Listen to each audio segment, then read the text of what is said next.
Green Bay is a small town, only 100,000 people. Those 100,000 people may be different in many ways, but there's one thing that brings them all together: the Green Bay Packers. In Titletown, the blue-collar city only knows hard work, tailgating, championships, but more importantly, they know family. We have a saying in this town: faith, family, and the Green Bay Packers are all that you need. Sanjay and I grew up in Green Bay. You could say that we are Green Bay, or even better, the voices of Green Bay. We bring a local feel of Packer fandom to a worldwide audience. Friendship, family, and football. Ladies and gentlemen, this is the Freezer Podcast.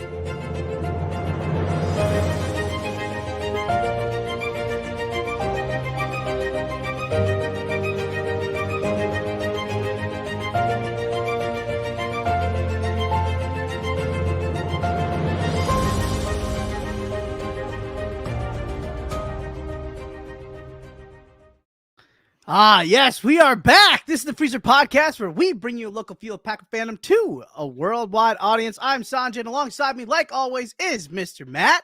The OG crew here, bringing it to you live on a Monday new show slot, 6 o'clock. We thought coming to a little earlier. Yeah, I know. We thought you guys could just enjoy a nice evening meal with us instead of getting yourselves prepped and ready for Monday Night Football. Why don't we just get you a little bit, the pregame to Monday Night Football?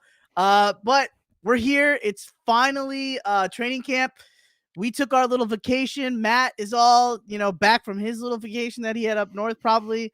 And Fred is not with us tonight. He will be with us next week. He couldn't make it, but he will be here next week. Promise you that. But he's here in spirit with us. And just like you guys, thank you for joining us, because we do have Packer stuff. We do have training camp. But Matt, how does it feel to have the season kicking off? Football's right around the corner. Possibly a better version of Madden around the corner. You don't know. I mean, all football is just great right now. It's all football all the time. First and foremost, it's glad to be back with you, Sanjay. This has been, what is this, year 4 now for us doing this? Who thought we'd be sick? Who thought, right? Coming out of the closet, using a Yeti mic. We've come a long way. And of course, thank you to the Game On Wisconsin crew for allowing us schmucks back on the airwaves again for another year. So a big appreciation to Jacob Westendorf and the crew. So you guys do such a great job, and we're happy to be a part of this. But to answer your question, man, I'm thrilled. I mean, this is the best time of the year. The weather's still warm. Football's back. Brats are being cooked. Things are happening. So, we finally had our first preseason game last Friday. It was a little pinch me moment. Like, here we are. And I want to ask you this: does it feel like this is a super fast offseason? I feel like the offseason before that was so long, and I'm almost like, I can't believe we're back here now. Why, Matthew?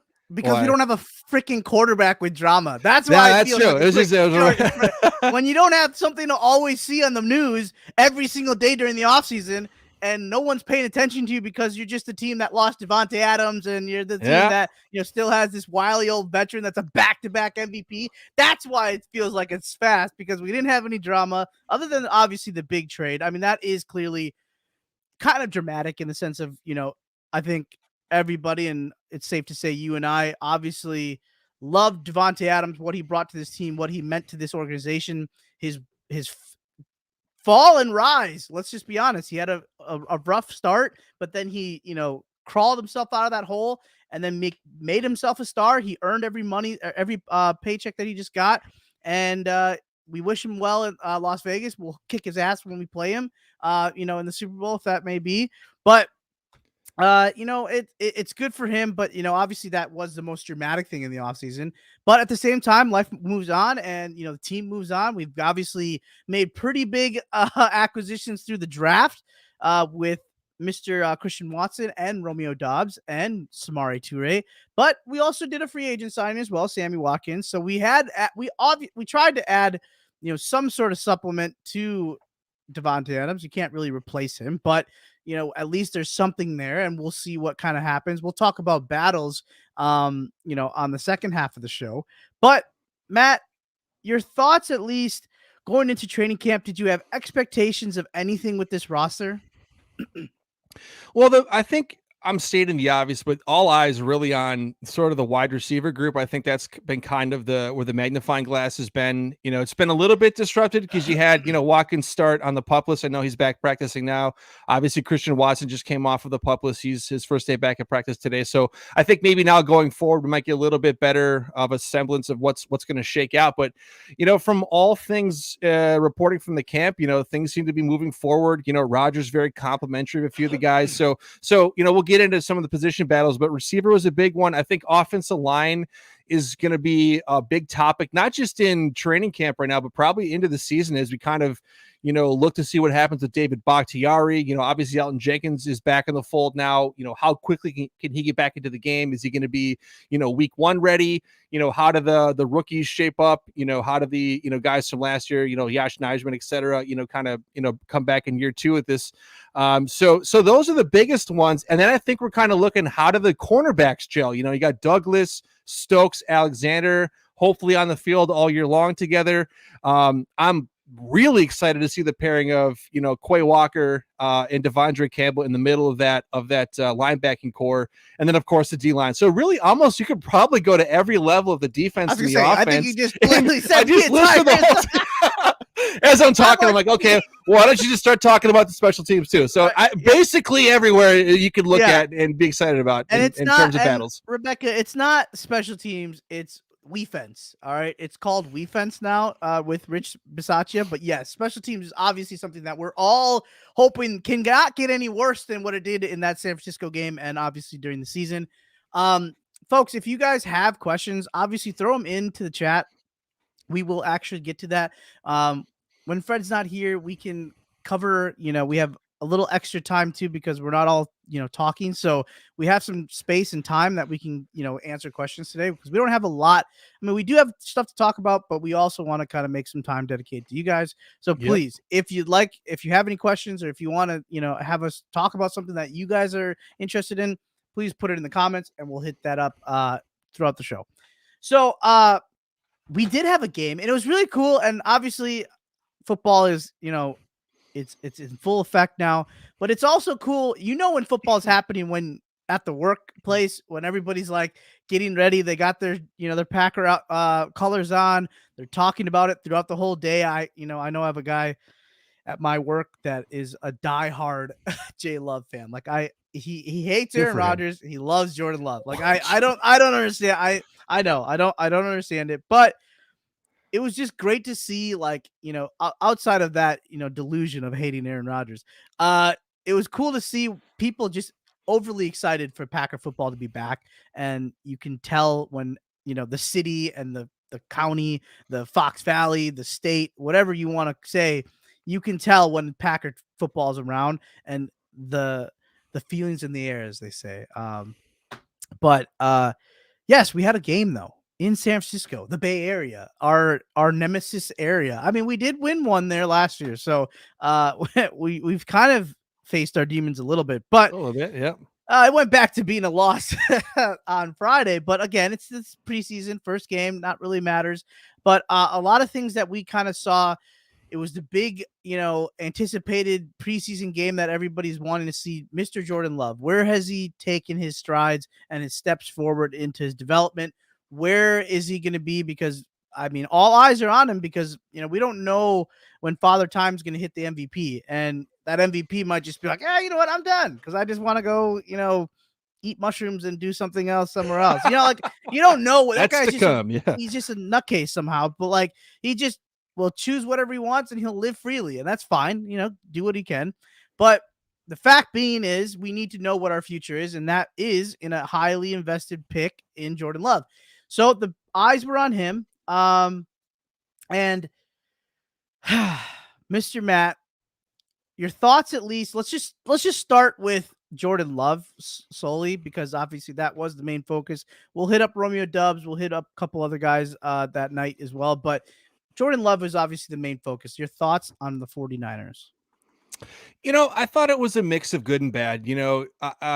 I think Jordan Love, unfortunately, is going to fight a lot of Packer fan expectations. I mean, I'm 36, so my entire life has been Brett Favre segued into Aaron Rodgers. So it's like when you look at a quarterback, like that's our lens.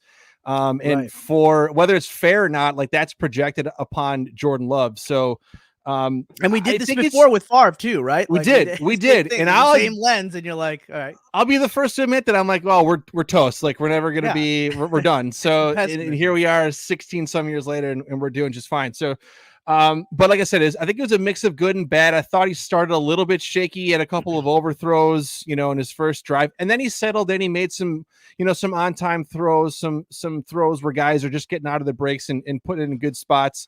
But I think. I don't know. I think after it all, I'm like, I wasn't like, okay, like I feel better about it than I did last summer or when he played against the Chiefs. I kind of feel the same way I did. Like, I don't know enough. I haven't seen enough. And my worry was, and I put it on Twitter, I was a little miffed why he came out at halftime. I'm like, why isn't this guy playing at least, midway into the third or through the third? Like the common argument to my tweet was that, well, they didn't want him out there with a dicey offensive line and a bunch of, guys that are probably going to be practice squad fodder or worse. And I understand that, but to me, it's like, I still think he needs like just the in-game, mental reps or physical reps to get it going. I'm no coach, so I can't really speak to it, but I was a little thrown off by that. The throw to Dobbs obviously was a great touchdown. I thought he may have had him on a play early in the drive that was a little bit overthrown. But I think it's one game, but I do say, I think as we go into the Saints coming into town here and then we play him on Friday, he's going to have to start to show something. And I hope that they get like, maybe Lazard out there. I don't know, kick the rust off of him a little bit. I don't know if Watson gets in, but again, you're not working with Devontae Adams and those guys. Like you're going to have to do it with guys that are rookies or don't have a ton of experience themselves. So I don't know. The jury's still out. Time is, I don't want to say on his side that it's ticking, but you got to start to see some consistency here. And I think once we see that, people will come back a little bit. But until we see that, people are going to have question marks, and deservedly so. I was not impressed, but I was happy. I was happy with his performance. The tip picks, I'm throwing those out, whatever. It's Tyler Davis and the strip by Romeo Doubs. I mean, that's just that's a fluke play. Yeah. you hope that's a learning lesson for Doubs that, just hold on to that ball, young fella. So like, I think it's just one of those moments where, I'm not putting that on him. You could argue even the Amari Rodgers, he ran the wrong route. He kind of should have been more inside. He took the outside on the D-back, but that was a nice play as well. So you kind of just tip your hat to that guy. So like, I thought actually one of his best throws that I thought was that rolling to the left, throwing on his left. It was an out route to Romeo Doubs, and he actually missed he dropped the catch. Actually, is one blemish of the night, other than I guess the fumble or whatever that was, interception. But, I think it's interesting to see, Jordan Love and the progression that you're seeing. I try to watch, I played a little bit quarterback in high school, and like, not that I'm like anything amazing, but like look out. Yeah. JV. But like, I had coaches and I listened to my coaches, and obviously then I, became a coach for, a football team, and listening to those guys coach up quarterbacks and just seeing what you've learned over the years with the NFL and just kind of like keeping your eye on what people are like looking for. But like, what I've been hearing a lot lately is his footwork, right? And then where is his eyes? Where is his hips and his feet pointing towards the direction of where his throws are, right? What are his mechanics like, right?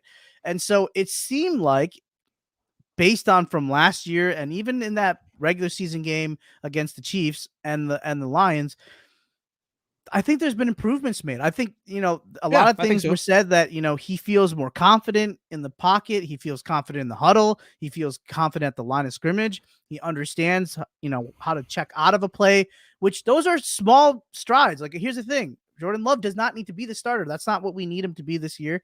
And then, as far as for next year, I'm still good with waiting another year. Like, if Rodgers can come back, which I really hope he does for how much we're paying him, that's another year that he can get 3 more games that he can get under his belt and get more and more confidence. And I thought the way he was throwing that ball and the way that he was at least trying to fit the ball into tight spots. I mean, as much as the Amari Rodgers throw was kind of a bad decision, I'm fine with him trying to go for it. Sling it, like it's preseason, doesn't matter. Because if that goes the other way and Amari runs probably the better route, or if the D-back misses it and he catches it, that's probably a big play. So it's like, and then you would be applauding him for the throw. So I think it's just one of the things where, look, forget the stat line, forget what this says in the box score. Just go and throw the throws that make you feel, confident, and understand that sometimes you don't have to play by the system. Just play football. Just play like you're in the backyard. If a play breaks down and it's all covered, use your legs that God gave you, run around, scramble a little bit. Aaron Rodgers made a career off that, and do that. I think that's what we're looking for, right? Well, like you said, I don't care about his stat line right now. I mean, we're not playing regular season games. He's not in it for the stats. Like confidence is the big one. That's what I wanted to hop on. Like you mentioned, that is, I want to see him confident. Like I don't want to see him throwing like panicked, egregious interceptions. I don't want to see him, running around and doing figure eights and then ended up, on a 2-yard scramble. You want to see him dropping back, delivering the ball. If it's a little outside, okay, I can live with it because he's still learning. But I think confidence in seeing the ability is the big thing. I don't care about his stats. Like those 2 interceptions, like you said, they're not really on him. The Tyler Davis one, you got to catch that first of all. Everyone's been hyping that guy up, and what a dud of game he had.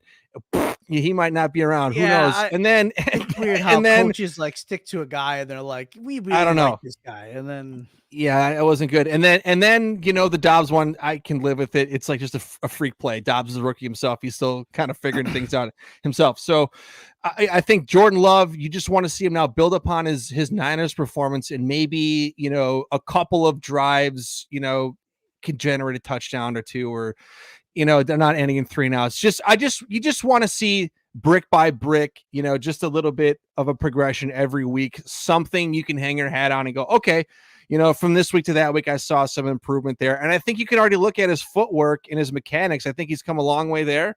Now it's just doing it on the field. And, that's going to come. And hopefully we see a little bit more of that against the Saints. And Jacob, I told you, Lids up here, man, sells it. I will buy one for you. You just say the word and I'll go mail it to you. There you go. See? Yeah, I got you. Or do you just my want captain? Mine? Oh, captain. Yeah. Okay. I don't think he wants yours. I want like your hair grease and all the all the gel that you put in that Batman do that you do. So let me real quick before we forget. I don't want people to think that we don't. I said we wanted questions. So Matt, I'll have you take this one. What are your expectations for Rashawn Gary and Preston Smith? Thank you, Adarian West. Yeah, thanks for the question. My expectation for Rashawn, I would like to see him. This is just my personal want. I want to see him eclipse the double-digit sacks. I do think that this could be the year that he truly breaks out into the league. I think regionally and of course amongst Packer fans, he's everybody loves him and he knows who he is. Right. But I think he needs that one big year, and that could be this year. It looks like it's going to be, for everything we've seen. He's been building to it and working. He was here on all the OTAs and stuff, grinding away. So I expect a big year from Rashawn Gary. And for Preston Smith, if he just repeated his last year, solid, get between 5 and 8, 9 sacks would be nice, setting the edge, etc., and just not being, a liability in any way. I think that the two of them, could be a good 1-2 combo, but I do think Gary's going to have to kind of lead the way in terms of sacks. I don't know how effective Preston is there yet, in terms of just being able to straight up be a pass rusher. But I think that if he can emulate what he did last year, and I have no reason to think that they're going to use him differently, he could just do what he did and we'd be successful. Right. I agree completely. I think Preston shocked us by shocking the world and kicking himself in the butt and telling him, hey, look, I want a contract. I can't look fat and come into camp and, look slow. And he proved us wrong. And he made us think that Za'Darius was the problem. So which he ended up kind of being. So kudos to him. I think well-earned contract. It's nice. I do think he's definitely the Robin in this story. I think, and that's not a bad thing, because I think he definitely could be, I think he feasts off the other guy doing well as well. And I think Gary definitely could be the Batman. So I think them together, it's a nice, 1-2 punch. And let's just be honest. And you got Kenny in the middle. A lot of that pressure is definitely going to be just coming right from those three. So I think it's just a nice balance. And I think it's nice that you just don't have one guy. You have, two guys on the outside. So, go ahead.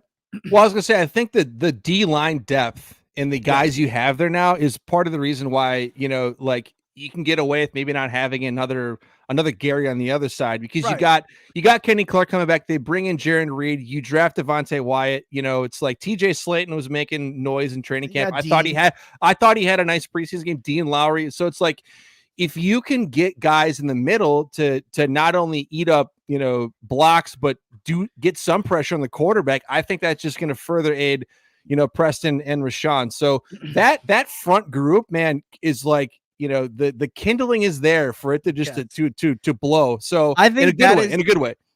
I think everybody's so hyped up on the defense.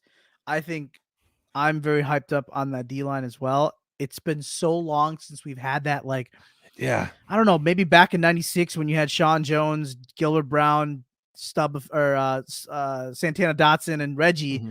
And then you look at the guys behind him. You had George Kuntz. You had Brian Williams. Defense, that front seven was just nuts. And it's just like, I think of this front seven, and it could potentially be that. Like, it could be. It has the the potential, and it has the talent to do that. It's a matter if they can obviously stay healthy, but keep their composure, keep their cool.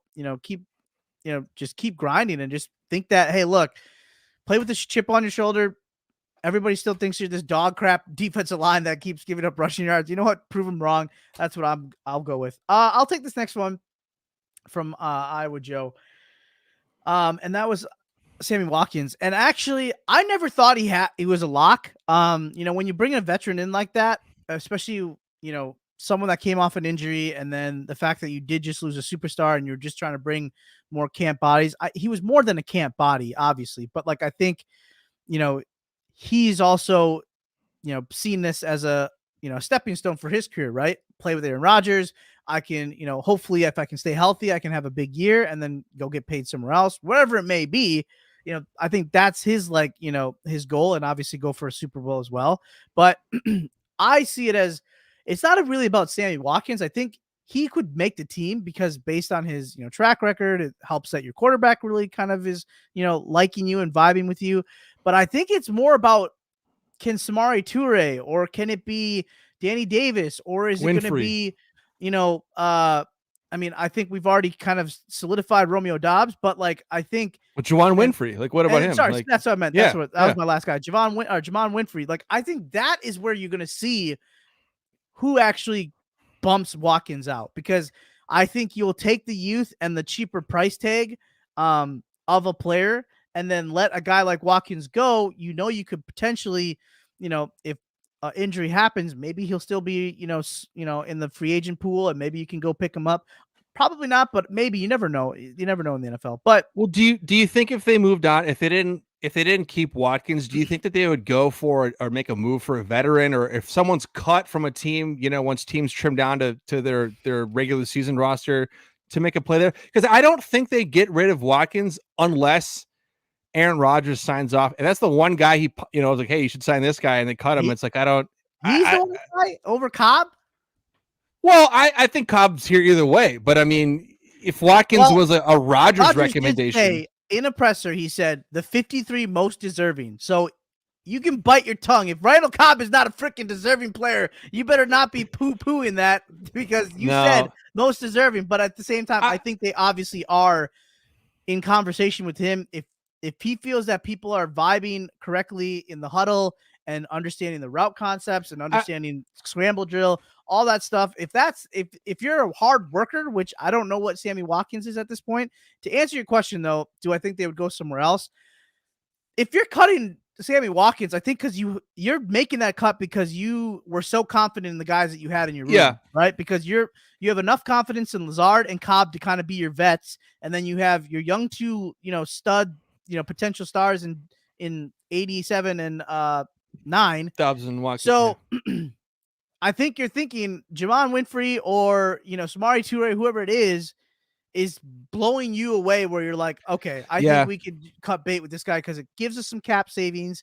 And, does that mean that a Will Fuller couldn't be like in discussion, like by week 4 or something? I don't know, maybe, or there's an injury. It just doesn't fit Brian Gutekunst's MO like right now. I just don't think. I think they're pretty happy with the bodies that they have, and that's including Watkins. So I think as far as what I think is, you need to give me one more game, Iowa Joe, because I feel like we need to see Sammy Watkins in a game. I think if he's not playing this week with Jordan Love, I hope he's playing in the following week against Kansas City, right? Or no? Yeah, we play Kansas City, right? So I'd like to see him at least once. I mean, I don't know if we're going to, but I'd like to. I'd like to too, and I don't know. I just feel a little weird about if they cut him. Like, you don't have a ton of like guys with like game experience, like legitimate game experience, and I think there's something to be said about the time that Watkins has logged. And I know it's not been in this offense or with the Packers, but if you cut him, it's like you got Lazard and Cobb. And then you're kind of relying on like Juwan Winfrey's experience with the Packers, and then after that, it's kind of like rookies and guys that haven't been here. So let's just real quick. Let's just say our 7. Or 6 or 8. I mean, well, let's go with the locks. Let's go with the locks. Lizard. Yeah, Lazard. Cobb. You don't think Cobb's a lock? I'm going to go Lizard. I'm going to go Watson, and I'm going to go Dobbs for sure. Those are my locks. Okay. Those are my locks. I don't think there's no way in hell they cut Randall Cobb. There's I know. No Randall Cobb is – I was just not calling him a lock. I was just saying – I know those 3 are because of their youth and the fact that they've actually shown something. Yes, Cobb will probably be in there. Okay. I would say then I still think it's going to be Watkins at 5 and 6 Winfrey. So no Amari Rodgers. No Amari. Oh, no. Okay, hold on. I forgot about what happens. I think they might keep 7. I think it's possible. They have because you have so much uncertainty. You don't know who's going to rise, who's going to fall. You have a couple of guys okay. You've already lost all credibility. You lost all credibility. The guy couldn't even draft Dobbs in our fantasy draft. He had Did you draft him? I drafted Watson. Ah! I got Watson. I've got Lazard. I've got Dobbs. I've got Amari Rodgers. From what I've seen, I think maybe this guy slimmed down, and I think he could be our returner, possibly, if he can catch. Okay. I've got Cobb. Okay. That's my 5. They're keeping at least 6. I'll go Watkins. I'll say Watkins now, but for some reason, Aaron Rodgers really likes Winfrey. He's like the Jake Kummerow right now. Like, I think that's what he's becoming, and it's starting to make me feel like this guy right here, Watkins, is out and Winfrey's in. See, this discussion's making me rethink the Sammy Watkins, whether you keep him around, because I don't know, man. I don't know. Either they keep 7 with Watkins or they keep 6 without Watkins. That's what it feels like to me. Yeah, I agree.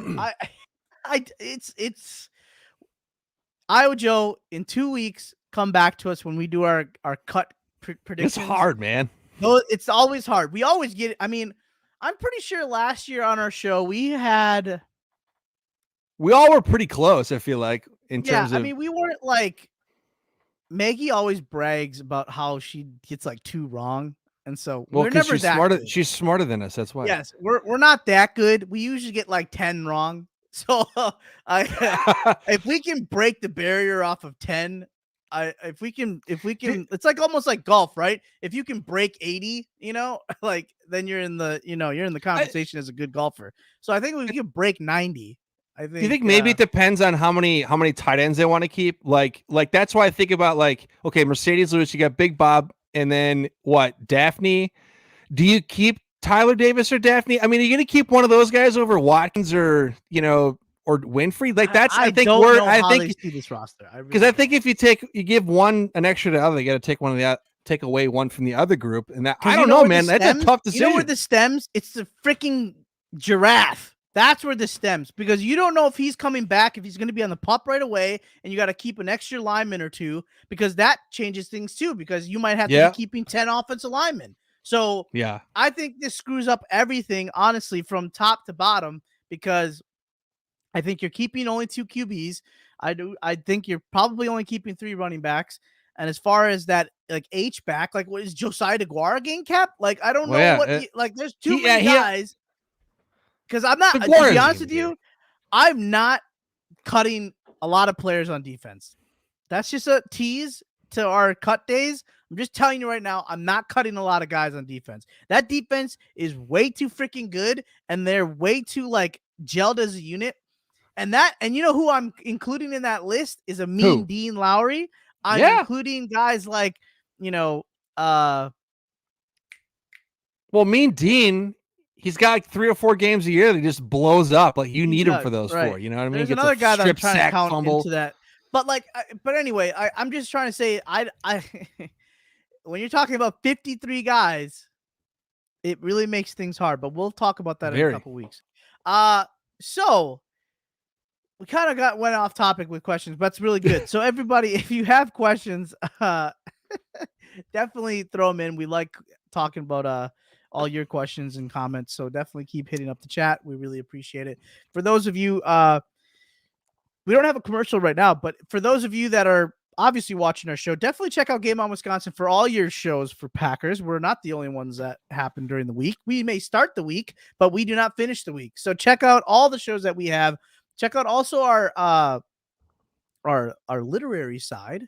We do have a website as well on Game On Wisconsin, but you can find everything shows wise and video wise all through YouTube and Facebook, and follow us on Twitter, follow us on all the social medias that you could probably think of. But remember, it is a doubleheader night on Game On Wisconsin because I know 8 p.m. is Freilich and Brennan doing final dump. So make sure you hang out for doubleheader. So it's nice. You get a little breather, right? You get us, and then you get a nice little breather. You can go take a shower, take a dump, whatever you need to. Make eat dinner, whatever. Right? Yeah. And then you can come back. All of it, Matt and Brennan. So definitely hit us up on Game On Wisconsin. Follow everything. Follow us. You can see our Twitter handles below for us, Matt and I, and then obviously follow us through the Sweep Studios. We have all of our content there through Facebook and through Instagram and through YouTube. So the Sweep Studios, that is who we are, through Game On Wisconsin as well. Okay, I just want to touch on these two real quick here. Number one, Danny Davis. I hate. Hold on. Stop. You poo-pooed it before you finished the sentence. Dude, he was scrappy with the Badgers, and if he can take that and grow into the pros, like put him on the practice squad and let him come up. Like we're just gonna take him off this. Dude, Tyler Davis, I'm sorry, but he took a dump in his pants in that game, and for all the offseason hype of the Packers got this guy stashed, he may end up being elite. I have no idea, but that game did not help him at all.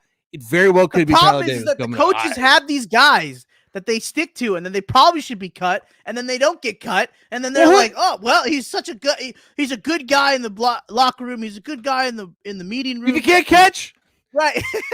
He missed blocking. That's one play. That's one play. I'm not going to do that. It's one play. Blocking assignment. So here's the thing, though. If you're not blocking correctly, forget the catches or whatever. That you can sometimes excuse that, but if you're freaking missing blocks, that means there's something wrong in the Mercedes Lewis can't play till he's 50. Okay, at some point somebody else is going to have to block his tight end.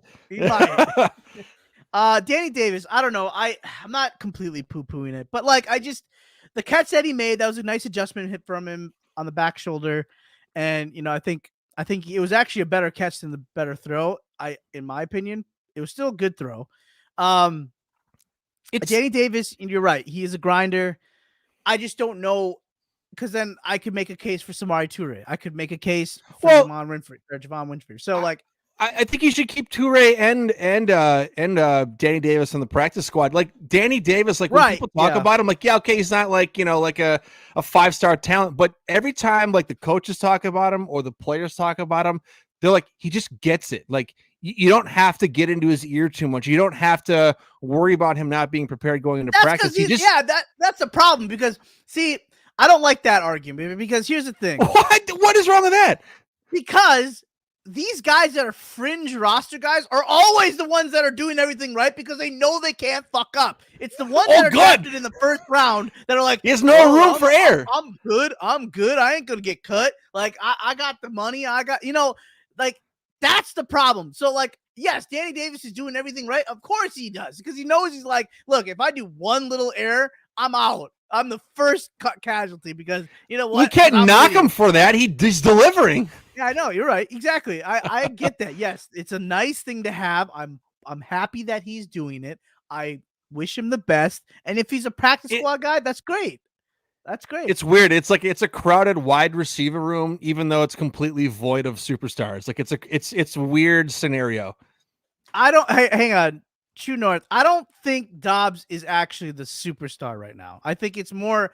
I was saying like Watson because he was drafted early, kind of thing. I mean, I think Dobbs he's getting a lot of hype. He's definitely he's making some noise in camp, but we got to still see it with the ones and stuff. So him missing a block, I know what you're saying. And yes, he's not in any kind of like, special room either. He's not in the green room. He's also in the front as well. So let me see here. Where do we go next here? So we had some pretty big news, Matthew. Yeah. Like, I feel like we might be the first show to break this news. Honestly. Is it? Okay. Yeah. I mean, I don't think there's a Sunday show, right? I don't think there is a Sunday show. Well, it's not really breaking news. We're just it's not breaking news. The whole world knows. We don't have anything we're going to give anybody that don't know. But like at least for those that are, I mean, here we go. Everybody knows Elgton Jenkins and Bob Tonyan and Mr. And Christian Watson are now the guy you drafted that you're so proud of. You can't remember his name. Yeah, pretty much. They're off the pup, which is huge. It's just, I mean, let's just be honest. The news that everybody's just wildly like shocked about is Elgton Jenkins returning from that ACL. I think it's just showing, okay, first off, this guy's young. His body just must be an android or some sort of thing. Like he's just must be Wolverine. Yeah. He's got adamantium in him. Yeah. But I think it's cool that he is feeling good. I think he's probably like 2 weeks away from probably like fully going into like game speed. Probably. I think maybe he'll start to like, get into practice here and there, but I don't think we'll see him in the preseason, but awesome to hear about that because obviously there's been some concern, and that's what we'll kind of go into after we talk about these three guys is camp battles. But the O-line was definitely an area of not weakness, but it definitely hurts when you don't have him and Bakhtiari, and with the question marks around Bakhtiari still going into the season, it'd be nice to get one of your big horses back into the saddle here because it's tough, like it really is. Especially, when you're going up against the Vikings week 1, you got Tampa Bay week 2, Chicago week 3. It's going to be pretty rough. So good to have him potentially back. It's not anything for sure yet. So that's not any, we're not trying to say things that are not true, but potentially. But then, yes, Bob Tonyan and Christian Watson. And the clip came out right away with Christian Watson showing off his speed and his acceleration in a little curl route from Rodgers. And he looks the part. I'm not gonna lie, he definitely looks the part in 10 yards. But your thoughts on the three guys coming back? Huge. And I would say probably coming into training camp or even the regular season, my biggest concern was going to be how is the O-line going to shake out, because you have basically 2 all-pros. Not basically, you do have 2 all-pros that are not weren't available to you. And they're so critical to not just the run game, the whole operation. So seeing him come back now, I mean, I legitimately thought we wouldn't see him until sometime in the regular season. October. Now, whether I was like, I exactly assume it's like a year thing. Bye. We'll see you in 100%. Now that he's back, I feel like he's going to be on track to play week 1. I think it would take a setback or something else to prevent that. So it looks like that's going to happen, which is massive, right? And so I'll be interested to see where they play him. As noted here in the chat, he was taking some snaps at right tackle. Do you put him over at left tackle? When does Bakhtiari come back? All this stuff. So that's a huge boost. And then you go to the receiving game where you need weapons. You need the guys to – you need that new generation of playmakers to come up. Big Bob in a contract year. Is he gonna finally cash it in? We'll see. But having him back in the field, and then of course Christian Watson, the Packers, prize 2nd round pick there. So excited to see those guys start to develop and get into practice now and get mixed in. I'm really intrigued to see Christian Watson's development. Hopefully I don't know if it's too soon for him to get game action against the Saints this Friday. Might be too quick, but I would think minimally we'll see him against maybe a little bit of the Chiefs. But big news, I think we were kind of waiting for the Watson one to drop, but the biggest thing being Jenkins coming back is a massive boost for this team, here in late summer. Well, I mean, I want to also show I want to say how important Bob Tunyon is as well, because we just saw how bad Tyler Davis was. So, like, hopefully this is kind of giving you that little bit of you go ahead. What? Well, because they wanted Tyler Davis to be Bob Tunyon, but he's not. And then you're not. Mercedes Lewis isn't outrunning defensive linemen at this point. I don't know what Dominic Daphne is. DeGuara is all over the place. So Bob is like a bona fide vertical receiving tight end, he's and we miss that. Yeah. They missed that last chunk of last year in the playoffs. So that's huge. I was trying to notice if there was a significant difference with him being gone, and we were still winning games. So I was just like, okay, whatever, we're making it work. But like, in the end, it does suck when you don't have like another, like, even for a guy like Aaron Rodgers, who's an MVP, still needs a safety blanket. And I think he really is that guy in the middle of the field. And, I think we were wanting to see a little bit more from him inside the 20s, and we started to see that. And for God's sakes, the play that I wanted to see was the one that he got hurt on. Catches it one down the middle, through the middle, and then, runs down the sideline, and then he gets, kind of tweaks his knee that way, and then he's out. So it's like, you hope that he can be that, downfield threat inside the 20s. And then obviously, yes, the red zone is definitely his, crudité. But like, I think it's just one of those things that you're excited about, because you're seeing all these weapons come back on the offensive side. Maybe kind of levels out the playing field here in training camp, because I know the defense has just been destroying the offense. So maybe you can see a little bit more pop out of the offense and start figuring things out, because let's just be honest. I know Aaron Rodgers has been saying, jokingly, like, hey, this is maybe not even jokingly, but seriously saying, like, hey, this is a defensive team now. But let's just not forget, we got a back-to-back MVP. And if he has weapons that are, weapons that can actually catch the ball, watch out. This is a well-rounded team that people are not talking about, and that's fine. I'm very okay with flying under the radar, especially going into the season. And, watch out. Yeah, I don't know how you can write this team off as long as you have Aaron Rodgers. It doesn't really matter who's playing receiver. Right. He's gonna make it happen. Now, do they start slow and do they have to find their way a little bit? Sure, but I think part of the reason why you return so many guys on defense and re-sign guys like Rasul Douglas, and drafted guys like Quay Walker was to kind of, I guess, balance out maybe the departure of some of these big name receiving targets, over the past few years. And prop the team up a little bit more. I thought they've already were laying the groundwork to that, in recent off seasons with some of the additions and draft picks. But yeah, I think that, Rodgers knew it going into it. It was going to be a little bit of a curve for the offense. And that's why it was so important to get guys like Christian Watson back. It's why it's important, that those guys get some good reps in the preseason games to kind of get this going. So once you get to week one, you don't have a week one like he had against the Saints last year, where we were all like looking at each other going, what the hell happened? Like, what is this team? Flash forward, then of course a couple months it was fine, but I think they want to avoid that. And whether they do it now, we'll see, because you got a lot of guys are going to have to play some significant time. They weren't doing that last year. So all eyes on the offense going forward. But I think people are jacked up about the defense, and rightfully so, because I mean, on paper, man, it looks like they have a beastly force, a top 5 potential defense, but comes down to execution and health.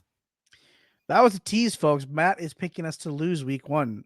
So he said that we're going to start things slow, so watch out. Wait, it could, and then have a huge fourth quarter, and then yeah, maybe.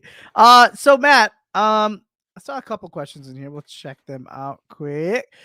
Going back to that Tyler Goodson, we kind of touched a little bit on it earlier, but I saw some good things out of him. Honestly, like, he ran the ball really hard. As far as made the cuts where they saw fit, and honestly, it's nice when you have a good offensive line, because it really makes it easy for a running back. Not easy, but like, it makes it easier, like, for a running back to see the holes and hit the gaps where you're supposed to. But it also takes skill as well from that running back. And I thought him and Dexter Williams were the ones that kind of stood out to me. Yeah. BJ Baylor had a couple nice runs. He had the nice catch that he had that from Etling, that little teardrop. But I think it's, as far as that, I mean, I really like Kylan Hill. So I just don't know what's he gonna be like for him, you know, with that knee. I saw him 2 Tuesdays ago, I believe, when I was when I went to practice, and he was doing sprints back and forth and stuff. He looked fast, man. He still looked like him. So, you know, hopefully maybe his body's just like Elton, where it's just like recovers back, and maybe he plays even better than he did when he was, you know, hurt before he got hurt. But you never know with those injuries. You just can't, you know, determine. Only time will tell. But as far as if I could make a guess, you'll definitely see that battle between Tyler Goodson probably and Kylan Hill. But I really like Dexter Williams, man. For some reason, this guy just looks like a running back. The guy played look at his tape at Notre Dame. It's just, he looks so pure as a running back. Like, honestly, like it just looks like a running back that you're like, damn, it's like not sweetness, but like, you know, it just, I don't know. It's for some reason for me. Well, I'm a huge fan of him. I know he just can't figure it out in the playbook, but and I know he was in the doghouse for a good portion of the season. But your thoughts, Matt? Well, number one on the Tyler Goodson front, like, yeah, I was impressed by him, you know, and I thought he had some quality runs. You know, he had them early, and they're making sure he got his touches. So I liked what I saw. BJ Baylor, you know, is kind of whatever, but Kylan Hill, that was my guy last year. He reminded me of like a mini Aaron Jones, like an up and coming Aaron Jones, quick, fast, could break easily, could juke you out, etc. until he got hurt. And then, you know, you just hope he can come back and have that speed. So it sounds like you saw it with your own two eyes. He's looking quick, and hopefully he can be back on the field soon. And then, like you said, Dexter Williams, man, he comes in there and had some quick runs and looked powerful, looked fast. He's already got his legs after playing the AFL or USFL or whatever the freaking you just wish he could do it in a game or get the opportunity. I know when he's had it, it hasn't necessarily worked out, but you see runs like he had against the Niners, and you see that potential. So the good news for the Packers is they have two really good starting running backs, and they have a couple of guys behind those. But behind those two, they're going to make the decision tough in terms of who they keep. So I'm really excited to see those guys get a crack at it against the Saints this week. Absolutely. Oh, Papa Jensen, look at that. It's good. Check it in from Doko. Hey, good. Hey, good. The internet's good up there. That's it good. Is Wi-Fi. We're in the 21st century at the Jensen Cottage. All right. So battles. Let's talk some camp battles, Matthew. I think we have some potential ones out there that I think everybody kind of knows. I mean, we kind of just already started one right there with Tyler Goodson, potentially Dexter Williams, and BJ Baylor for that third running back spot. So let's start out with the one that everybody kind of is, you know, talking about a little bit, and that's kicker, the offensive line. Okay, offensive line. Okay, because we already did kind of talk about the receivers. I mean, we did. We kind of already made. We can skip that. We can skip that. Offensive line. So obviously, with the news with Elton Jenkins coming back, that obviously makes things a little bit more, you know, safe, I guess, or a little bit more. You feel a little bit better about your offensive line now that you have one of your horses back. But I also do feel like there's still some questions too, especially inside. And then, you know, I've been always questioning this. Why is Yosh Nijman not getting more reps at tackle? Like, I feel like he's in the game, he was like, I mean, he played right tackle, I believe. No, he played left tackle to start things off, right?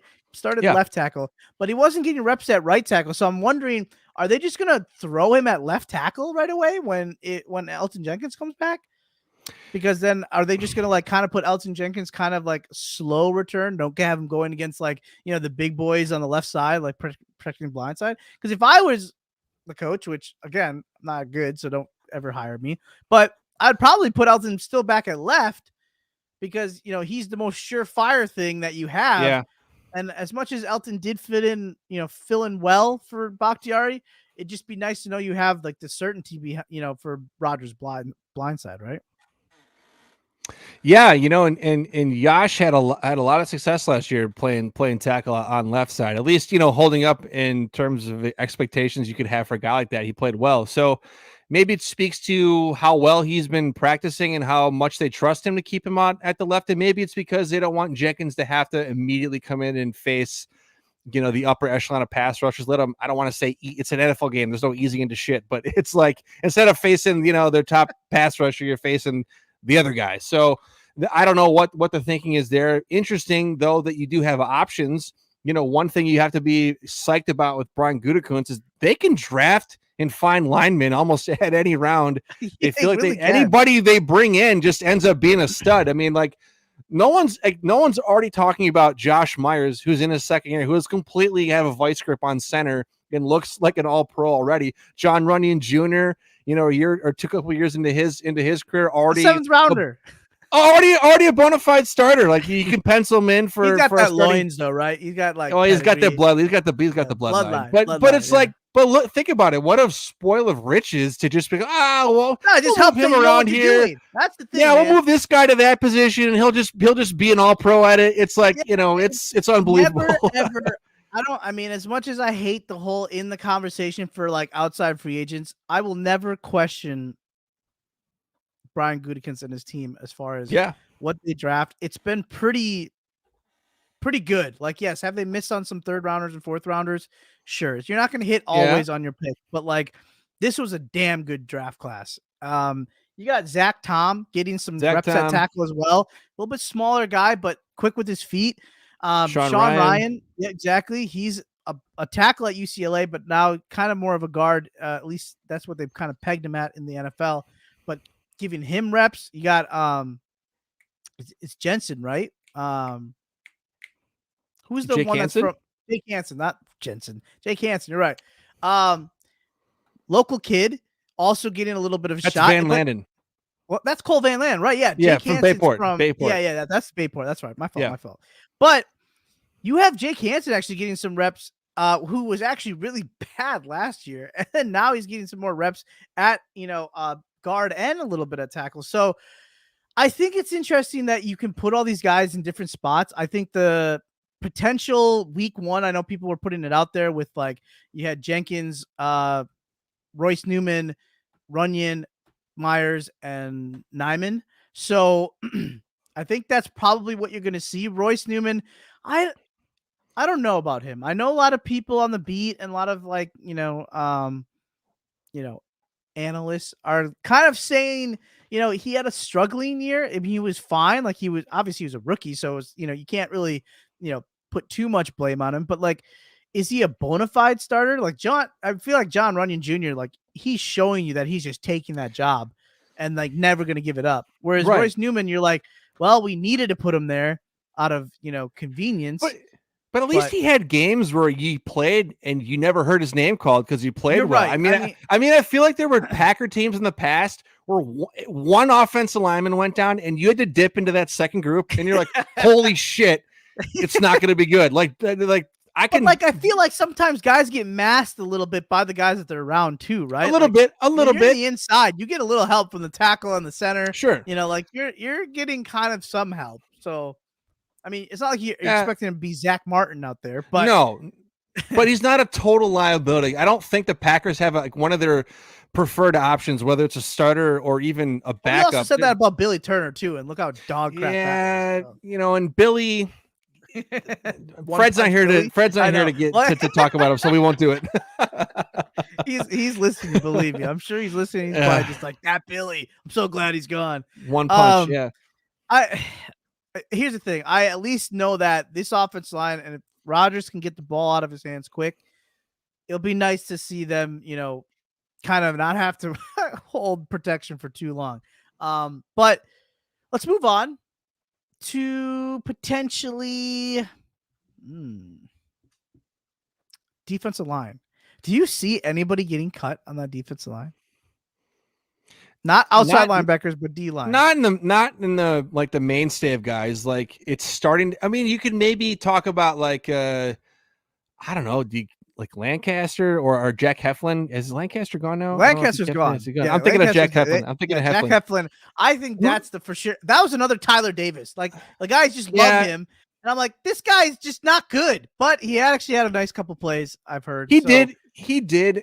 But do you keep him over? Obviously, you're not going to cut Devontae Wyatt, but I mean, you're going to take reps away from Wyatt and give him to Jack Heflin. I don't know, but I think that if there is a guy that's going to get cut that was here last year, I think it's going to be him, just because of the guys you've added, Jaron Reed, and Wyatt. So, and then you obviously return Kenny. You obviously have Dean coming back. So maybe they opt to have multiple guys there for depth, but I think if someone goes, it's going to end up being Heflin.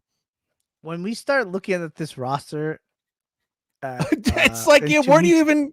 It's a good problem when you're like, man, we don't want to cut this third stringer. We don't want to cut this fourth stringer. It's a really good problem to have because, I mean, even cornerback, if you're looking at that, we have 3 strong corners. You're looking at Shamar Jean-Charles as your fourth, and then you got just absolute trash. Think about that. Think about that. The debate about, like, think about where we were, like, 3 or 4 years ago. We are talking about cornerback, and we were all sweating all off season. Like, what the hell are they going to do at cornerback 1 or cornerback 2? And it's like, now we're like, whoa, we're going to do a cornerback 4. Like, look how far we've come. Like 1, 2, and 3 are just solid as shit. You don't have to even worry about them. And we're like, well, who's going to drafts, man? A couple drafts, you hit a couple players, and you somehow hit a gem that's just sitting in a, practice squad guy, in Rasul Douglas. And, then you start having a roster, and it's just like, it's still mind blowing. I mean, maybe we can step away from the camp battles for a second, but it's just mind blowing that this roster in the last 3 years has not been able to get it done. I'm absolutely baffled, and I get it. Special teams was dog shit this last year. Aaron Rodgers was dog shit last year in the playoffs. Aaron Rodgers, I was saying, like, he won MVP. It wasn't dog shit. I meant in the playoffs. In the playoffs, he had that one drive, and then he did nothing the rest of the way. But it's just kind of crazy because they've kept this group together now for going on 4 years for the most part. Most of these guys have been together, and it's mind blowing. It really is. Well, and that's why people are always just like, I don't know if we can trust Green Bay because they just can't finish or close a game out. Well, so dude, like, what was the stat we were talking about in the group chat? I think it's 9 total players on this roster were here before Gutekunst. Like, so this whole roster basically has been flipped and turned upside down and rebuilt, and look where we are. Like, you have every single level of defense and offense. Like, you got guys that you can absolutely rely upon and know that they're gonna help you win. So like you said, man, like, it's crazy the depth this team has. It's just about staying healthy now and putting it all together. Like, they have the talent, they got the dudes to do it. They just got to do it. I don't think we need to apologize, because here's the thing. Joe Barry he's a good defensive coordinator, but he's also literally got the keys to the Ferrari. Like, it is nice knowing that you can cut. It's like Matt LaFleur too. The same argument. You literally got the Lamborghini of quarterbacks, and you're 13-3. Now, doesn't matter. You still need to coach. You still need to make plays. You still need to produce on the field. I get that. But let's not forget that these guys have had a pretty good situation. And I don't know, and we'll never know this. But, I mean, actually, we will know it with Matt LaFleur once Aaron Rodgers is gone. What kind of head coach will he be? Will he be a really good offensive play caller with Jordan Love or whoever the quarterback may be? But I do think Joe Barry has done some very nice things. I do think it is – I was ready to move on from Pettin. I did want something fresh and new. I do like that he came from, Vic Fangio, and also from other people's too, as far as defensive minds are concerned. But I will give him his credit, though. And I do think it's been nice that, he's been able to step right in and use the talent like he's supposed to in the best ways to succeed. I think the fan base collectively, he exceeded their expectations. Oh, for sure. Yeah. As far as so many people concerned, yes, they were the people that wrote him off, because he had time in Washington, they stunk there, whatever. But it's like, all you can do is cook with the shit you got, and he made it happen last year, and now they gave him even more to work with. So I think year 2 usually is the kind of the year they take off in the scheme. So that's adding to the hype here with that defense. And this is the number one reason why. Thank you, Ryan, because Blake Martinez wasn't it. I forget it. Yeah, you got all them tackles. Sure. Chris Barnes ain't it.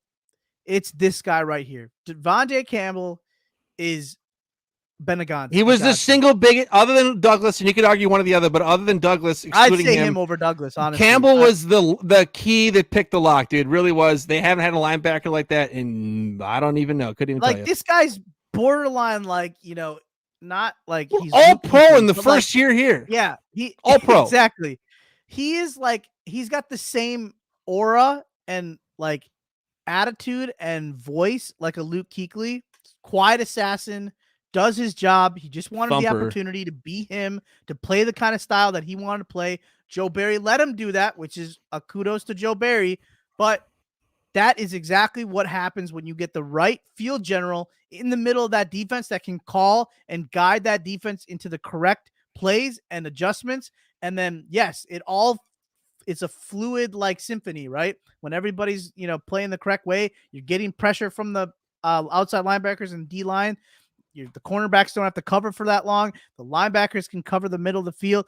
It's a beautiful thing in motion when you see it. Everything, when all the gears are clicking. So, yes, I do think. Glad he's back. Yes, obviously it's good to back. And hopefully Quay Walker can just be, his Robin to his Batman. That's the best part about it. Yeah, he doesn't have to be the guy. He can just ball out with his athleticism. They can move him around. And that's the same thing that we've been saying here with Brian Gutekunst and setting up this roster is you've set us up for the future. You've made guys not feel like they needed to be the guy in key positions, and that gives their development time frame a lot longer, and it puts less stress on those players as rookies, and they can take their time and develop and still show some really good signs for you while they're playing, but they don't have to be the guy. Yep. All right, Matt. Woo! Look at that. We did it. We made it. Everybody, thank you so much for joining us. We will be back next week, same time, 6 p.m. Fred will be here. Matt will be here. I may not be here because actually I have to work. So we will be back again. Thank you, everybody. Check us out. 8:00. There's another show. So, get your dinner now. Get your, stretch out. Do a little, whatever you got to do to get your mindset, because we're still more Game On Wisconsin after us. But with that being said, that's Matt. I'm Sanjay. We'll see you next time. Go Pack. Go.